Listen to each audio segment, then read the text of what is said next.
Kuartal kedua pertumbuhan negara dikatakan naik 7%. Sahabat tahu kan, masyarakat kita sangat limit sekali pengetahuannya. Memang selama 20 tahun ini cara memimpin negaranya seakan tidak meminteri rakyat tetapi malah membodohi rakyatnya. Jadi data 7% ini salah? Ya enggak, bukan salah. Data itu benar 100%. Tetapi pemahaman masyarakat yang awam, terutama pengagum pejabat-pejabat saat ini, salah memahami arti naik 7% itu yang memang digiring ke arah tidak paham. Demikian juga oposisi. Itulah mengapa New Mind tidak impress dengan oposisi, tidak mau gabung dengan oposisi, karena memang aneh dan gak paham bernegara semua. Semuanya politikus, bukan negarawan. Sisanya barisan pasukan yang dikatakan penjual agama yang kalah dengan mereka yang pakai kampanye kebinekaan yang didukung dengan cuan yang besar. Begitu angka 7% kuartal kedua naik, oposisi bengong. Gak ngerti atau malah nuduh data tersebut hoax. Sementara pengagum pejabat mengatakan tuh naik kan, hebat kan pejabatnya. Sementara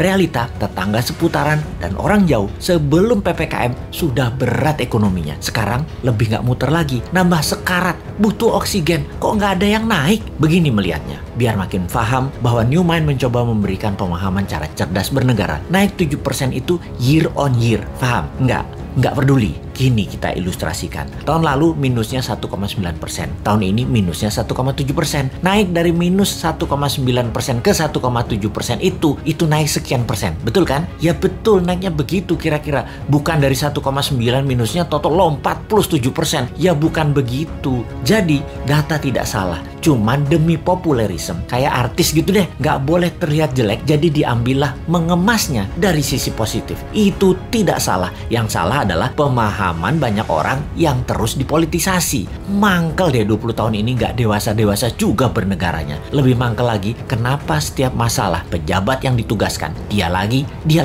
Ini menunjukkan apa? Tidak ada yang mampu, atau dia tidak paham mengelola, atau manajerialnya lemah, atau dia memiliki gaya kepemimpinan yang lain, yaitu gaya kepemimpinan yang menugaskan anak buah, dan kalau anak buah salah, anak buahnya yang disalahin karena ketidakmampuan tersebut. Posisinya kayak menang, kayak raja. Kalau kayak gini ini bukan leader yang baik. Kalau di perusahaan ya, seorang direktur memanggil 5 manajer di bawahnya dan menugaskan masing-masing departemen harus untung, harus membuat profit. Bayangin, buat profit itu kalau di perusahaan. Kalau menteri mah nggak buat profit, hanya menyelesaikan masalah non cash. Harusnya gampang ya. Lalu manajer tadi tidak ada yang menghasilkan profit. Direksi tadi marah-marah. Kenapa? Target tidak tercapai. Manajer balik lagi kerja, nambah runyam, bukan nggak profit malah rugi. Direksinya nambah marah-marah. Ketika laporan ke pemegang saham, direksi mengungkapkan kinerja manajernya. Entah bagaimana, mungkin karena shareholdernya bukan orang pintar juga, mereka banyak yang setuju memang manajernya yang nggak bisa kerja, setuju dengan direksi. Di sisi shareholder, ada shareholder yang minoritas yang mengatakan bukan, itu direkturnya yang tidak bisa mengajarkan manajernya, tidak directed leader,